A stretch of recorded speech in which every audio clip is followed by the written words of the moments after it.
The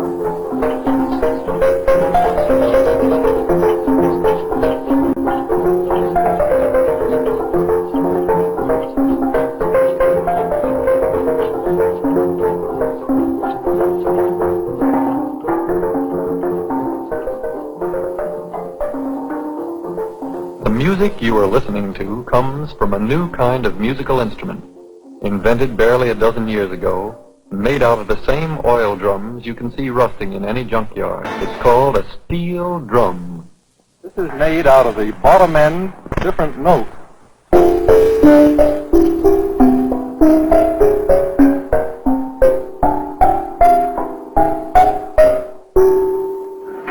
See what I can do on it.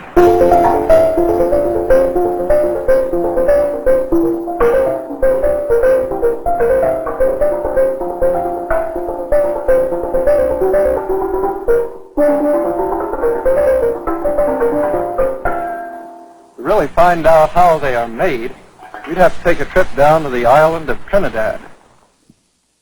Trinidad, British West Indies. It's an island about 65 miles long, population 500,000, lies just off the coast of South America. This is their big city of Port of Spain. Each year, for 2 days, these narrow streets are jammed with literally hundreds of thousands of people, singing and dancing in costume to the music of steel bands. Bands made of these oil drums, 5, 10, 50, or 100 in each band. Something of the old and something of the new, like most cities. It's a very cosmopolitan place.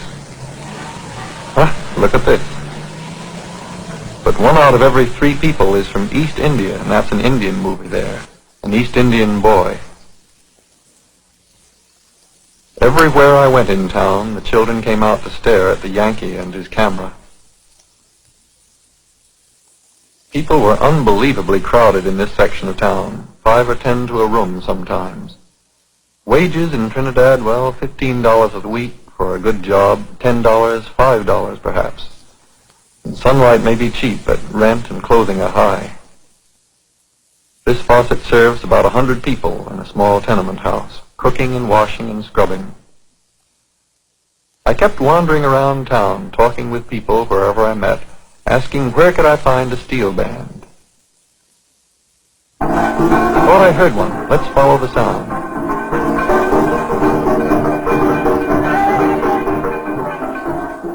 There in a backyard were a group of teenagers. They called themselves the Highlanders Steel Band, and they were rehearsing for the Carnival Parade just 1 month away.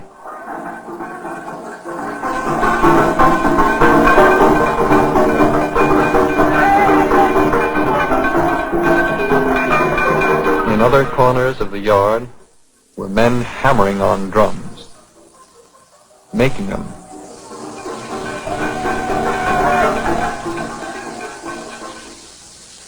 After the rehearsal was over, I went over to the leader of the band. I told him how interested I was in his music, and asked if he'd be willing to make me 6 steel drums which I could take back to America. We went down to the Esso gasoline depot, got the 6 barrels, and here he is marking them off. The leader's name is Kim Loy Wong. His father is Chinese, his mother Negro, his wife East Indian. That's kind of an all Trinidad combination. He's cutting the top off with a coal chisel and testing it to make sure that it's good and flat. The next step is to heat it up on an ordinary bonfire. It doesn't have to get red hot. Kim Loy said he just heated it until the paint burned off, and he took it off and let it cool. Then you have to sink it, as they say. That is, hammer it till it's like a shallow basin. But he says you really have to put some elbow grease into it if you want to get it down. He gets every single dent out, smoothing it with his hand. This still has some dents in it, but this one has been well smoothed off. Now comes the tedious part. A very exact pattern has been traced on the surface of the drum, and thousands of taps are made with a nail punch, till you end up with a set of grooves about 1/8 of an inch wide and 1/16 of an inch deep. The children are standing on it just to steady it for him. These grooves serve to isolate the vibration, so you get a different note from each section. Now comes the miraculous part. Each section is buckled up from the bottom, and as it's hammered, you can hear it adopt a more musical low note instead of a high clang. You can hear him tuning it up from the bottom. Now he turns it over, and he has to tune it down from the top till he gets just the right pitch. They call it punging it up, and it's a hard job to do, you'll find if you ever try to make one.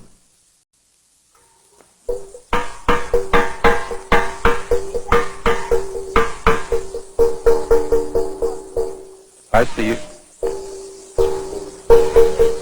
You have to lift it up and see how it sounds.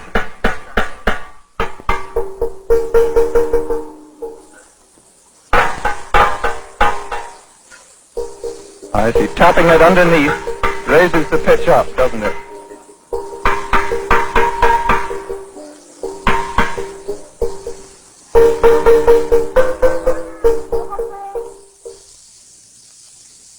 A man has to have a good ear to tune it correctly, and an awful lot of patience.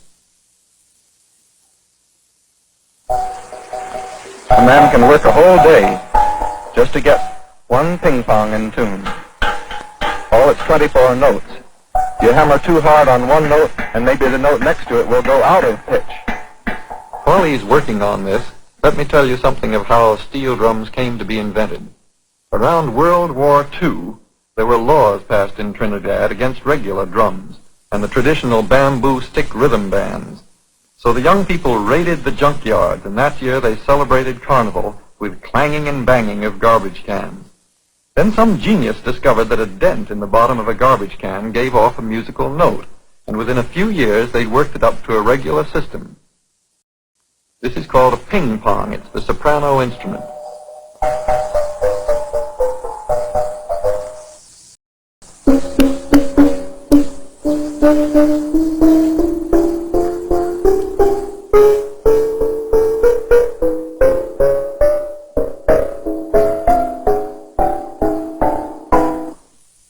Of course, a steel band also needs altos, tenors, and basses, and on the fire you see a tenor pan being heated. It's called a guitar pan. The sections are much bigger because the notes are lower.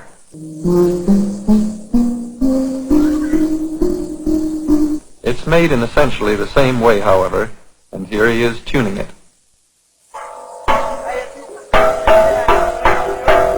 There's a very definite reason why the notes are in such an irregular order. It's to minimize the dissonance.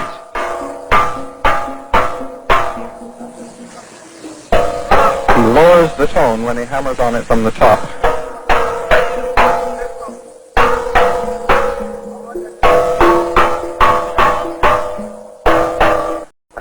They're making 6 pans for me to take back to the United States.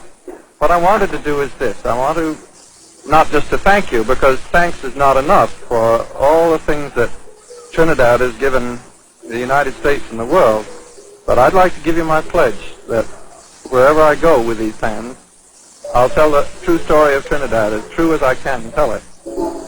And as you know, I can only be here about 1 day more, but your pans will be playing, I hope, all through the United States. Instead of taking up the pans, you take me up instead of the pans.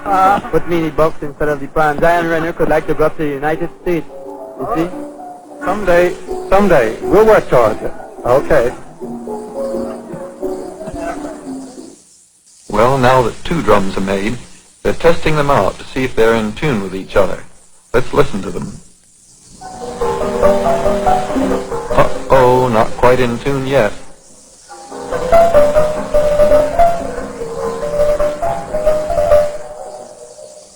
They play many different kinds of music on a steel drum.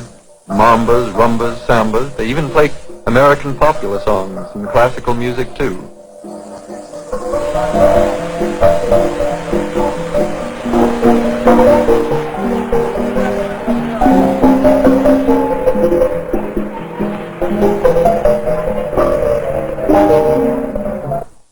One man puts down the guitar fan and another man sets it on his lap and picks up where the other left off.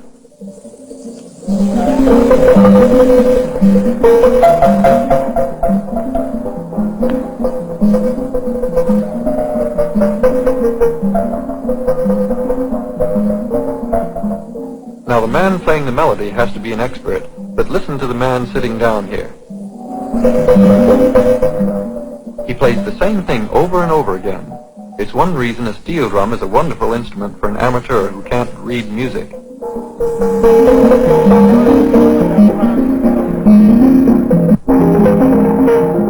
Here Kim Loy, the leader of the band, plays the guitar pan.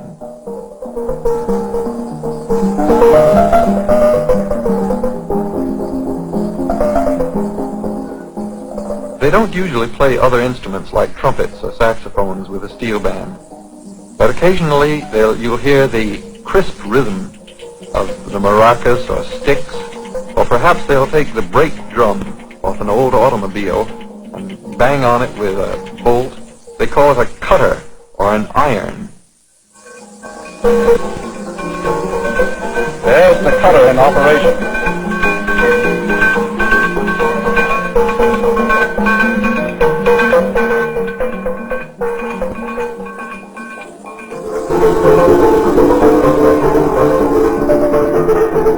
I'm going to walk in and bring the microphone close to one pan and then another pan. We see what happens.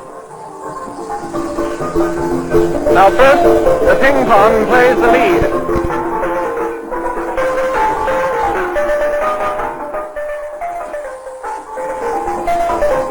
And the second pan just plays accompaniment.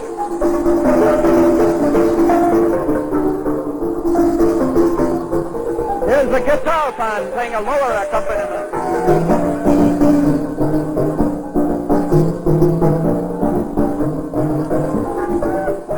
Here's Kim Loy playing the cutter.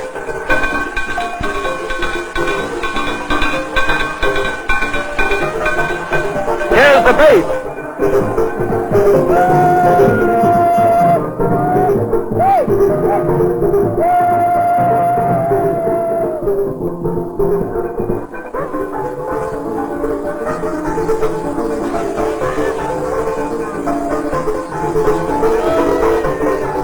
None of the members of the Highlanders band could read music, but their arrangement was very definite all the same. Kim Loy was particular about what each man played. They didn't bother that they played the same melody over and over again. They were aiming at rhythmic perfection.